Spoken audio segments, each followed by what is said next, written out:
Well, you know, all the talk about the new home market and how homes are not being built, well, I'm standing in one right now that is being built, actually by a good friend of mine, Ken Brinkman, who owns Environs Development. Now, I can vouch for the homes that Ken builds. He builds really nice homes.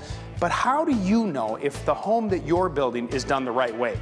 Always nice to be inspecting on a nice day like this. Hey, Tim. Hey, Lou, how are you? Nice to see you. You too.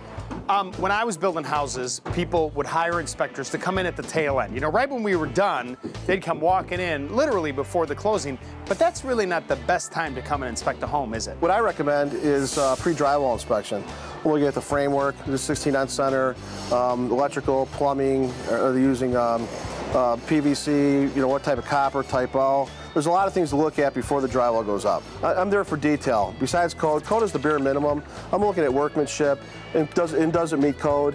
I'm looking for violations, but workmanship is a big thing. So, walking up here, what do you like on this foundation out here?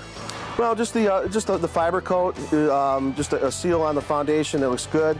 I like the way they did 100% of the foundation, not just 3/4, which I normally see. That's the black in there. If you take a look where you see those little fibers in there, Tim's talking about how they came all the way up. Sometimes they just stop halfway. Yeah. And that's where water can get in. Right. So this is what you're talking about, being able to see behind the drywall. Exactly. I mean, this is what you want to kind of see, the studs, the insulation. What are you looking for specifically? Well, first thing, I'd probably pull back the insulation, look for foundation cracks, any obvious things, mold, water penetration, proper insulation. I would look at the outlets, the electrical.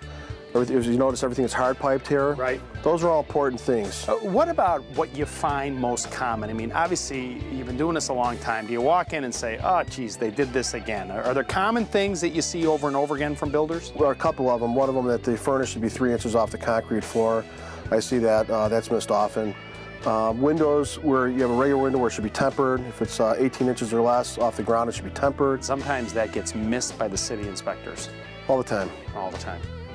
So here we are, drywall is up. What are you looking for now during this inspection? Well, after the drywall, I'm looking for things, is the plumbing properly stubbed? Is the electrical in proper areas? Look at the workmanship of the drywall, right. Things like that. How many visits would you say, would be your recommendation, would you want to have, and then what would the total cost be for that?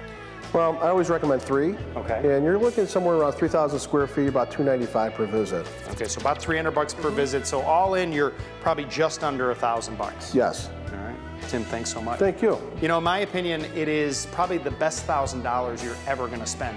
Finding a good quality home inspector that can be kind of your advocate can really be beneficial. Now remember, you don't want to create this adversarial relationship between your inspector and your builder. Ultimately, what you're going for is a well-built home, and sometimes spending a little bit of money can really make a difference.